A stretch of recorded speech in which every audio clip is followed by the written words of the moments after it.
दोस्तों, आज हम आपके सामने बॉलीवुड के सबसे बड़े गुंडे और सबसे बड़े बुली का ऐसा दोगलापन दिखाने जा रहे हैं जिसे देखकर आप एक बार फिर इनसे नफरत करने लगेंगे। साथ ही ये भी बताने जा रहे हैं कि कैसे इनके इशारे पर इनके पपेट जर्नलिस्ट आउटसाइडर एक्टर्स का करियर बनने से पहले ही बर्बाद करके रख देते हैं। मगर जब कोई इन भाईजान की फिल्मों पर अपना ऑनेस्ट ओपिनियन दे, अपना ऑनेस्ट रिव्यू दे, तो इनकी ऐसी पटती है कि उस पर डिफेमेशन का केस कर दिया जाता है। खबर पर आगे बढ़ने से पहले हम आप सबसे कहना चाहते हैं कि अगर आप भी इनका बायकॉट करते हैं, इन्हें इनकी औकात दिखाना चाहते हैं, तो चैनल के साथ जुड़कर हमारी ताकत बढ़ाएं और इनको दिखा दें कि हम सब अब बीइंग ह्यूमन के पीछे छिपे इनके असली चेहरे को पहचान चुके हैं। खबर को लाइक और शेयर कर अपना प्यार और सपोर्ट जरूर दिखाएं। साथ ही कमेंट में बायकॉट बॉलीवुड लिखकर इन तक अपनी आवाज भी जरूर पहुंचाएं।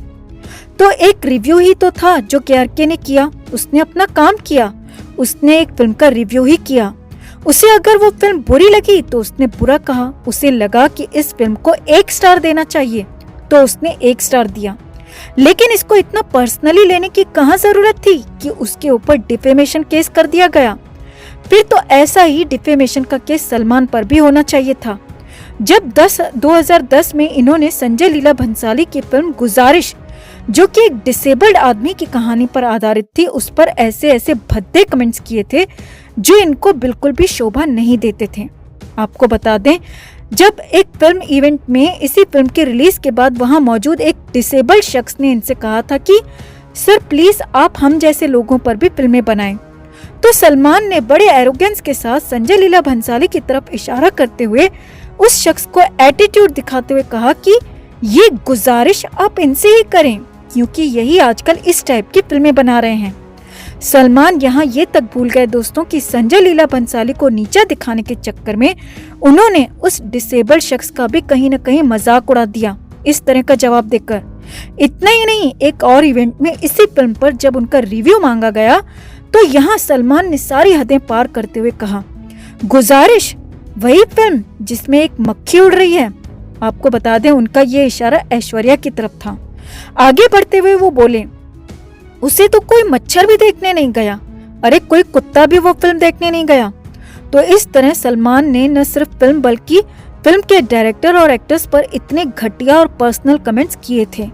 मगर जब इनके पपलू मीडिया से हटकर किसी ने इनकी फिल्म पर अपना ऑनेस्ट ओपिनियन दिया तो इनको इतनी मिर्ची क्यों लग गई कि उस पर डिफेमेशन का केस कर दिया। फिर तो ऐसा ही केस इन पर भी होना चाहिए था। और क्या सलमान खान इकलौते ऐसे शख्स हैं जिनकी फिल्म को क्रिटिक ने बुरा कहा है? पहले भी बहुत सारे एक्टर्स की फिल्मों की धज्जियां उड़ाई गई है। ये तो सलमान खान हैं जिनको भाई कहा जाता है, जिनका इंडस्ट्री में अपना दबदबा है, जिनके लिए कहा जाता है कि लोग इनसे पंगा लेने से डरते हैं। फिर भी उनकी फिल्म को लेकर अगर रिव्यू किया जा सकता है खराब, तो सोचिए आउटसाइडर्स के साथ और नए एक्टर्स के साथ क्या होता होगा। और उसमें जब पॉलिटिक्स और दूसरे लोगों के बुरे इंटेंशंस छिप जाते हैं कि इसको आगे नहीं बढ़ने देना है, तो फिर उनकी अच्छी फिल्मों को भी बुरा कहा जाता है। और उस बुराई में जो शब्द होते हैं दोस्तों, वो बहुत सोच कर डाले जाते हैं। ऐसा ही कुछ मामला था सुशांत सिंह राजपूत का। अभी हम सलमान खान और केआरके की स्टोरी देख रहे हैं कि कैसे एक रिव्यू के कारण सलमान खान ने केआरके पर डिफेमेशन केस कर दिया और ये कह दिया कि केआरके कभी मेरी फिल्मों के बारे में बात नहीं करेगा, रिव्यू नहीं करेगा। लेकिन सुशांत के साथ तो ऐसा हो चुका था और तब वो चुप रहे। एक क्रिटिक जिसके ऊपर इल्जाम है कि उसने सुशांत सिंह राजपूत के ऊपर सबसे ज्यादा नेगेटिव आर्टिकल्स लिखे, सबसे ज्यादा ब्लाइंड आइटम्स लिखे, उसने सुशांत की राब्ता मूवी की धज्जियां उड़ा दी थी। 2017 में सुशांत सिंह राजपूत की ये फिल्म आई थी कृति सेनन के साथ। इस फिल्म के लिए राजीव मसन ने बहुत भद्दा रिव्यू दिया था। राजीव मसन ने इस फिल्म को 1 स्टार दिया था और कहा था कि कैसे राइटर्स और डायरेक्टर्स अपने फाइनेंसर्स को पटा लेते हैं इस तरह की कहानियों को फाइनेंस करने के लिए। ये भी कोई स्टोरी है जिस पर फिल्म बनाई जाए? इससे अच्छा तो एक्टर्स अपने घर पर सोते रहते बजाय कि सुबह जल्दी उठकर शूटिंग के लिए जाते। तब राजीव मसन ने ये बात सुशांत सिंह राजपूत के लिए कही थी। सुशांत सिंह राजपूत इस इंडस्ट्री में आउटसाइडर थे और जितने भी कनेक्शंस बने थे उनके अपने दम पर बने थे, उनके मार्केट की वजह से बने थे, क्योंकि उनकी फिल्मों ने कारोबार किया, पैसा कमाया, तब जाकर बड़े बड़े बैनर्स ने उन्हें कास्ट किया।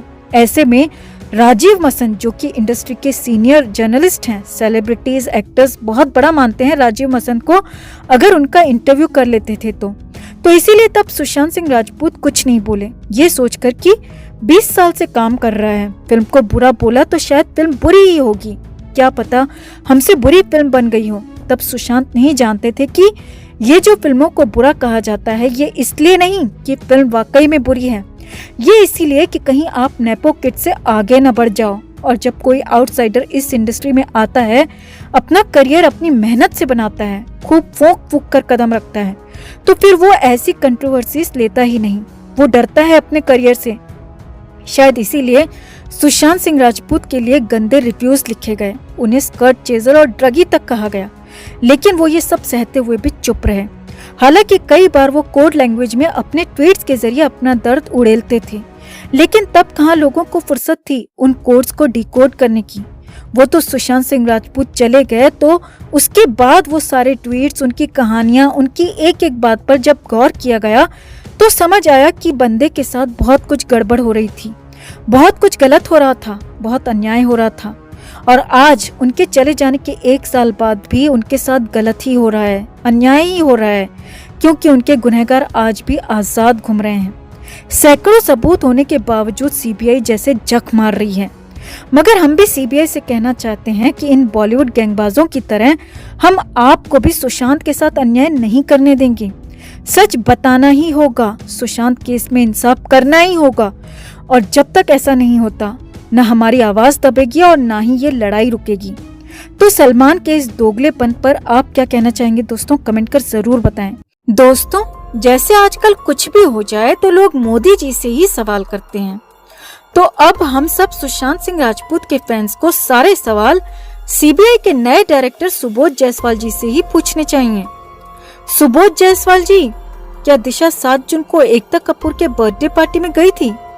क्या उसने किसी माइनर गर्ल का रेप होते देखा था? क्या दिशा ने सुशांत को कॉल किया था? क्या दोनों ने मिलकर माइनर गर्ल को बचाया था? न्यूज़पेपर में 2-2 नैरेटिव्स क्यों हैं? दिशा की मौत के बारे में किसी ने लिखा था सुसाइड था, किसी ने कहा एक्सीडेंट था। क्यों ऐसा कंफ्यूजन?